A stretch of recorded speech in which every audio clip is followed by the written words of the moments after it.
अरे घबराओ मत, ज्यादा पढ़ी लिखी बातें नहीं करेंगे। कल मेरे दोस्त की कॉल आई, बहुत रो रहा था। कहता एक हफ्ते बाद ना मेरी एक्स की शादी है। मैंने बोला एक्स है तो क्या प्रॉब्लम है? कहता सॉर्ट ऑफ एक्स। मैंने कहा ये सॉर्ट ऑफ एक्स क्या होता है? कहने लगा मतलब मैं कभी उसे एक्सप्रेस नहीं कर पाया ना कि आई लव हर। इस बात पे मेरी हंसी छूट गई तो वो एग्रेसिव हो गया। कहने लगा यू डम्बो व्हाट, मैं अपनी लाइफ के वर्स्ट फेज से गुजर रहा हूं and you are making fun of it. मैंने कहा नहीं मैं मजाक नहीं बना रहा, तूने खुद अपनी जिंदगी की सबसे प्रीशियस चीज का मजाक बनाया। कहने लगा वो कैसे? मैंने कहा रुक समझाता हूं। साइकोलॉजी कहती है कि रिग्रेट दो किस्म का होता है, एक्शन रिग्रेट और इनएक्शन रिग्रेट। जो काम हम कर देते हैं और बाद में कहते हैं कि यार ये नहीं करना see, this is what we call action regret. और इनएक्शन रिग्रेट जो काम हम कर ही नहीं पाते और सालों बाद कहते हैं कि काश कर लिया होता। फॉर एग्जाम्पल, काश मैंने उसे बोल दिया होता कि मैं टूट के चाहता हूँ तुम्हें, तो शायद आज वो मेरे साथ होती। काश मैंने उस जॉब के लिए अप्लाई कर दिया होता तो शायद आज मैं वहां का ब्रांड मैनेजर होता। काश मैं थोड़ा एक्सप्रेसिव होता तो किसी के जाने के बाद मुझे रिग्रेट ना होता कि मैं एक्चुअली क्या फील करता था उनके बारे में। ह्यूमन साइकोलॉजी है कि हमारे ब्रेन को रिप्लाईज बहुत सेटिस्फाई करते हैं रादर देन साइलेंस। आसान अल्फाज में बात करें, अगर मैं कहूँ कि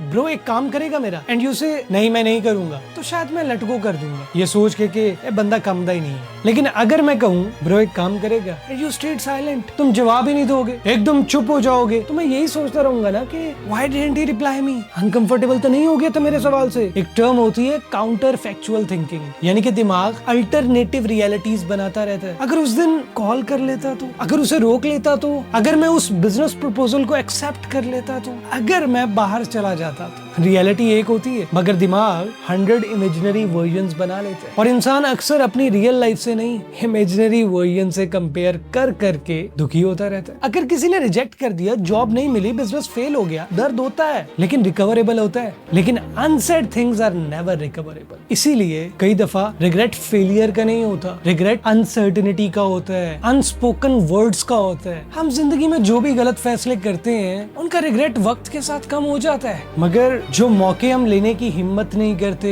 जो बातें हम कह नहीं पाते, जो रिस्क हम उठाते नहीं है, उनका रिग्रेट सालों तक रहता है। इसीलिए शायद जिंदगी का सबसे बड़ा रिस्क कोई रिस्क ना लेना है। जब मैं कॉलेज में था ना तो मेरे अब्बा कहते थे कि कोई भी मसला वसला हुआ करे ना तो प्रिंसिपल को फौरन बताना है। मैंने कहा पापा वो अजीब चिड़चिड़ा आदमी है, बड़ा अनएक्सपेक्टेड बिहेव करता है। तो कहने लगे अगर प्रॉब्लम डिस्कस करोगे तो चांस है कि सोल्यूशन निकल आए, अगर डिस्कस ही नहीं करोगे तो ये यकीनी है कि प्रॉब्लम कभी भी सॉल्व नहीं होगी। तो बेहतर है जो 1% चांस है ना वो तो अवेल कर लो। सो ऑल द व्यूअर्स, अगर अभी भी सोच रहे हो ऐसा करूं या नहीं, क्या होगा कैसे होगा, डोंट थिंक टू मच, क्योंकि रिस्क है तो इश्क है। और हाँ, वो दोस्त का सीन जरा बैड हो गया यार, मैंने एक्चुअली उसकी प्रॉब्लम बढ़ा दी। अब वो अपसेट भी है और रिग्रेटफुल भी। और अगर आप भी अपने रिग्रेट से बचना चाहते हैं ना तो फ्यूचर भाभी को हाय का मैसेज ड्रॉप कर दे। See you in the next one.